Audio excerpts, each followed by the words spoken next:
Global issues that concern schools and society.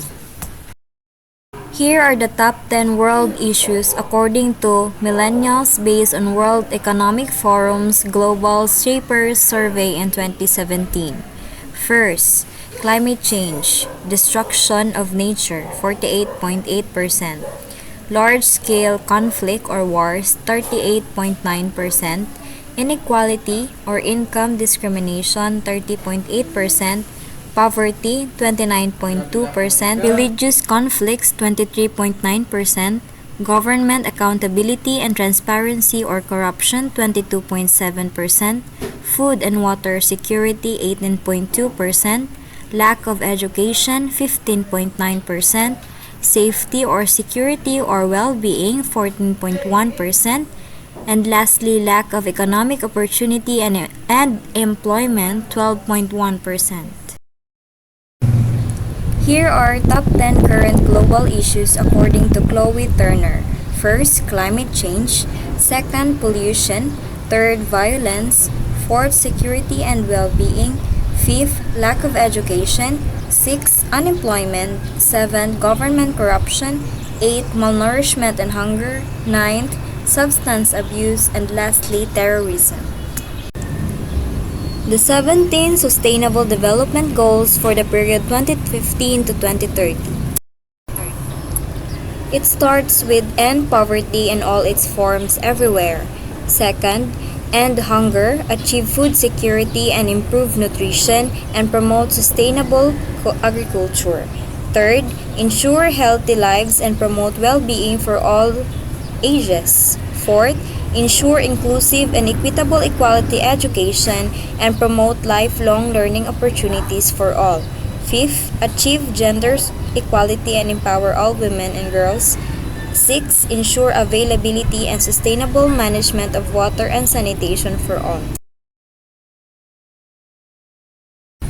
Seventh, ensure access to affordable, reliable, sustainable, and modern energy for all. Eighth, promote sustained, inclusive, and sustainable economic growth, full and productive employment, and decent work for all. 9. Build resilient infrastructure, promote inclusive and sustainable industrialization, and foster innovation. 10. Reduce inequality within and among countries. 11. Make cities and human settlements inclusive, safe, resilient, and sustainable. 12. Ensure sustainable consumption and production patterns. 13. Take urgent action to combat climate change and its impacts, in line with the United Nations Framework's Convention on Climate Change. 14. Conserve and sustainably use the oceans, seas, and marine resources for sustainable development. 15. Protect, restore, and promote sustainable use of terrestrial ecosystems, sustainably manage forests, combat desertification, and halt and reverse land degradation and have biodiversity loss. 16. Promote peaceful and inclusive societies for sustainable development, provide access to justice for all, and build effective, accountable, and inclusive institutions at all levels. And lastly, strengthen the means of implementation and revitalize the global partnership for sustainable development. These are guidelines for countries to be economically stable and growing. The top 10 global issues and how they can be addressed. First is climate change. It is evident now in our society that global temperatures are rising. This would cause more severe weather, crisis with food and resources, and the spread of diseases. The reduction of greenhouse emissions and the spreading of education and the importance of going green can help make a big difference. Lobbying governments and discussing policies to reduce carbon emissions and encouraging reforestation is an effective way of making progress with the climate change. Next is pollution. There are many forms of pollution, and that includes ocean litter, pesticides and fertilizers, air and light, and noise pollution. Clean water is essential for humans and animals, but more than 1 billion people don't have access to clean water due to pollution from toxic substances, sewage, or industrial waste. Third is violence. This can be found in social, cultural, and economic aspects of the world. Whether it is conflict that has broken out in a city, hatred targeted at a certain group of people, or sexual harassment occurring on the street, violence is a preventable problem that has been an issue for longer than necessary. Here are some various forms of violence. First is physical violence. Physical violence occurs when someone uses a part of their body or an object to control a person's action. Next is sexual violence. Sexual violence occurs when a person is forced to unwillingly take part in sexual activity. There is also an emotional violence that occurs when someone says or does something make a person feel stupid or worthless. There is also a psychological violence. It occurs when someone uses threats and causes fear in an individual to gain control. Also, a spiritual violence or religious violence that occurs when someone uses an individual's spiritual beliefs to manipulate, dominate, or control that person. Lastly is cultural violence. It occurs when an individual is harmed as a result of practices that are part of her or his culture, religion, or tradition. Security and well-being. The United Nations is a perfect example of what should be done to prevent the lack of security and well-being, a serious global issue. Through its efforts with regional organizations and representatives that are skilled in security, the United Nations is working towards increasing the well-being of people throughout the world. Lack of education. More than 72 million children throughout the globe that are of the age that be in primary education are not enrolled in the school. This can be attributed to inequality and marginalization as well as poverty. Fortunately, there are many organizations that work directly with the issue of education and providing the proper tools and resources to aid schools. The Philippines has consistently made a significant stride in its functional literacy rate. Functional literacy, as defined by the National Statistic Authority, is the level of literacy which includes not only reading and writing but also numeracy skills that would help people to cope with the daily demands of life.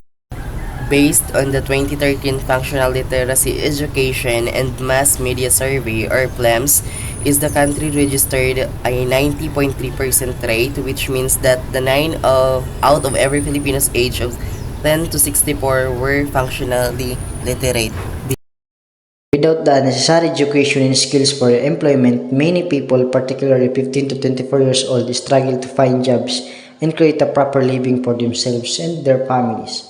This leads to lack of necessary resources, such as enough food, clothing, transportation, and proper living conditions. The unemployment rate in the Philippines inched lower to 5.2% in the March quarter of 2019 from 5.3% a year. Government corruption. Means of corruption include graft, bribery, embezzlement, backdoor deals, nepotism, and patronage. Corruption is a major cause of poverty considering how it affects the poor the most, eroding political and economic development, democracy, and more. Corruption can be detrimental to the safety and well-being of citizens living within the corrupted vicinity and can cause an increase in violence and physical threats without as much regulations in the government. The Philippines ranked 94th out of 177 countries in the Transparency International's 2013 Corruption Index. Malnourishment and hunger. Currently, there are 795 million people who do not have enough to eat. Long-term success to ending world hunger starts with ending poverty. By fighting poverty through proper training for employment, education, and the teaching of cooking and gardening skills, people who are suffering will be more likely to get jobs. Malnourishment in all its forms includes undernutrition, wasting, stunning underweight, inadequate vitamins or minerals, overweight, obesity, and resulting diet-related non-communicable disease.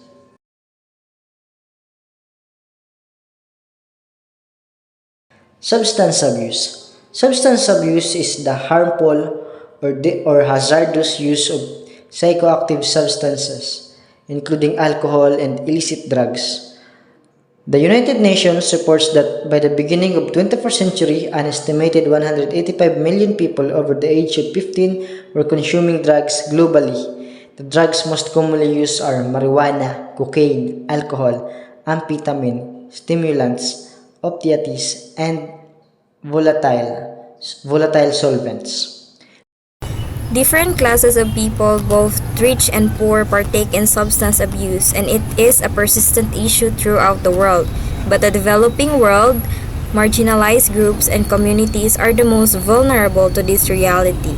The Philippines faces this huge problem on substance abuse. Terrorism. Terrorism is an issue throughout the world that causes fear and insecurity, violence, and death across the globe.